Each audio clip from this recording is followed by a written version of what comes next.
Okay, here we are with the Pioneer CT7000. In other markets, this might be called a Pioneer CT720.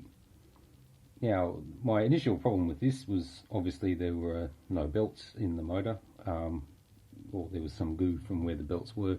The most obvious problem was the capacitor that was here. It looked like it had gotten hot. Underneath there was like a ring of sort of blackness. You can see like the resin on the PCB. Kind of looks like it was, maybe boiled or got hot or something. So I checked the traces. Everything measured fine with an ohmmeter. There's continuity everywhere. A trace that runs from the very back basically to the very front, I think measured maybe like 1 ohm, and everything else was comfortably under.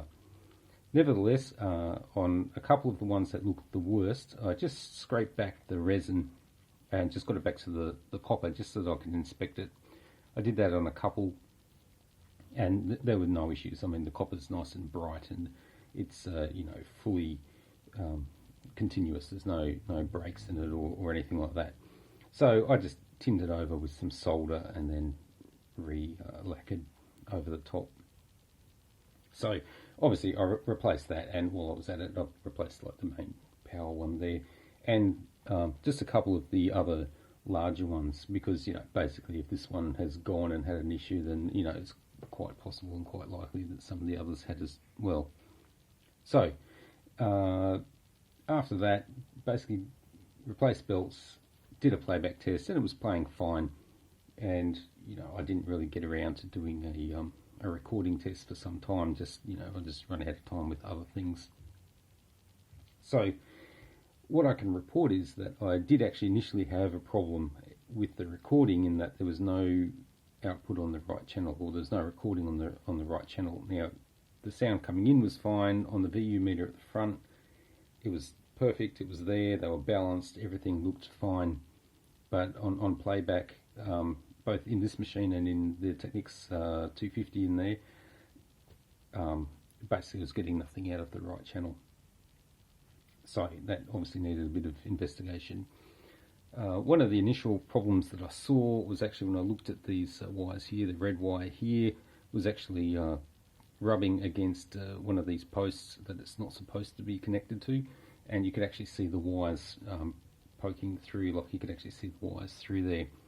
So I just pulled myself a little bit of extra wire, snipped the ends and resoldered, and went a bit overboard maybe with the shrink tube, but I don't think that we're going to have that problem again.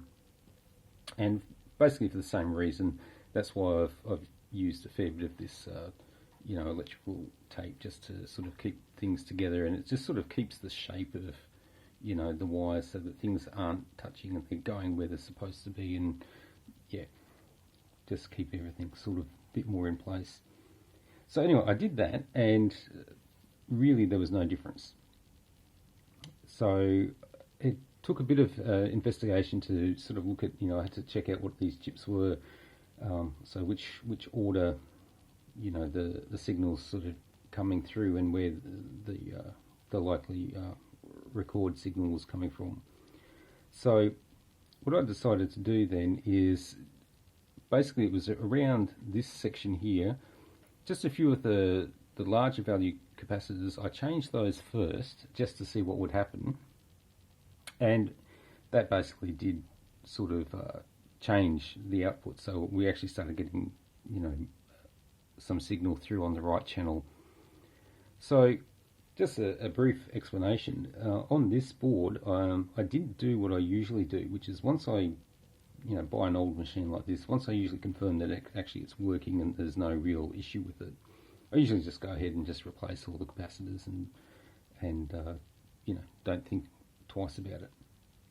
On this one, I actually thought, I want to settle the debate as to whether it's actually worthwhile or not, because you get a lot of people out there in internet land that decide that you shouldn't touch them because it's working well and it's just doing unnecessary work and whatever.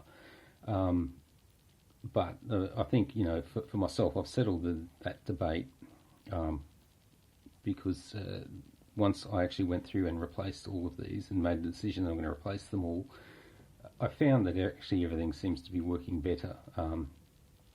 There does seem to be more bass, and the clarity of the recording does sound better.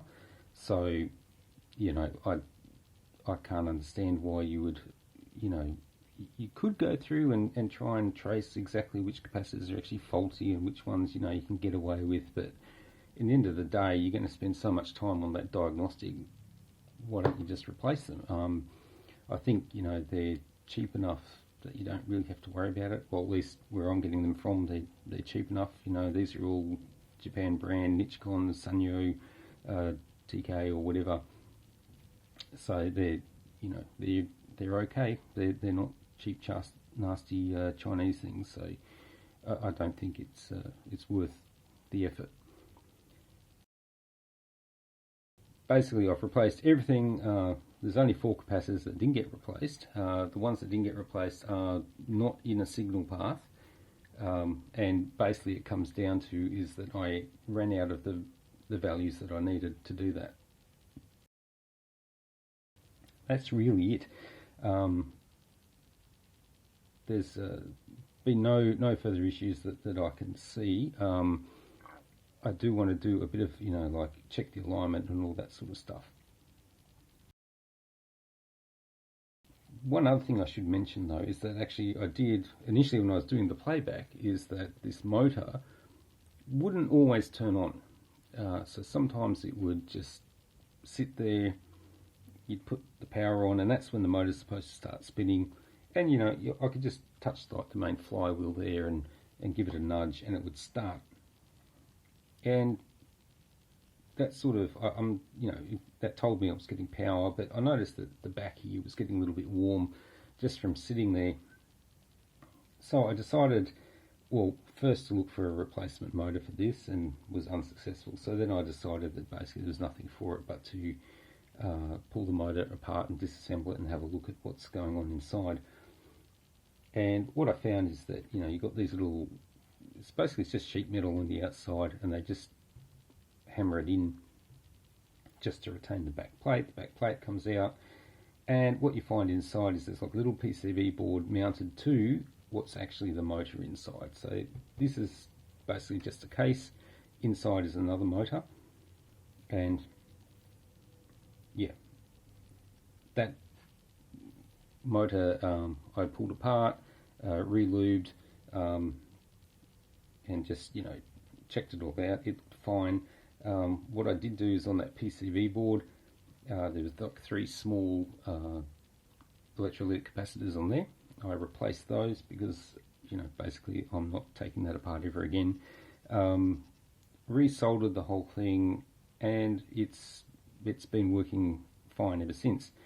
One thing I will note is that I don't have any way of actually measuring it or quantifying it, but I would actually guess that it's got a lot more torque than it did originally. The speed is the same, but you can definitely notice on the startup that there's a bit more torque. It just gets going, and it's not easy to slow it down. And I've had a very problematic tape that I think is just a little bit tight in the spools or something, and as you play it through the decks, once it gets to a certain point, it just starts sort of almost grinding to a halt, and in fact it does grind to a halt in the other deck. In this one now, it just plays right through without any dramas. So I suspect some part of that disassembly, whether it was the capacitors, just resoldering it, or re-lubing up the bearings, I'm not really sure, but the combination of those 3 things seems to have made a big difference. Once this one's back together and I've pretty much satisfied myself that it's working fine, I'm going to do the same treatment to the motor on the Technics. Okay, just a final thought on this Pioneer. One thing that was really actually bad was all these control surfaces. They were really cruddy. And where I've had suspicions on the Technics one that it's gone through the plastic and actually eaten through, and that hasn't been the case. On this one, sadly, it actually was, and underneath some of these there's some sort of blackness, and maybe you can see it a little bit in some of these, and that's actually where it's gone back to the plastic, because it's eaten right through. Now, I don't know if there's a difference in the technique that they used to plate these and coat these, but definitely with the Technics, it was, well, actually all the Technics that I've looked at so far, they've actually been pretty well done and pretty robust. But this one, unfortunately, has gone back to the plastic. Having said that, where they're actually worst is actually where they go behind this plastic front panel. So, I mean, the front panel itself was actually not too bad at all. Some very minor scratches on the inside, which I've polished out.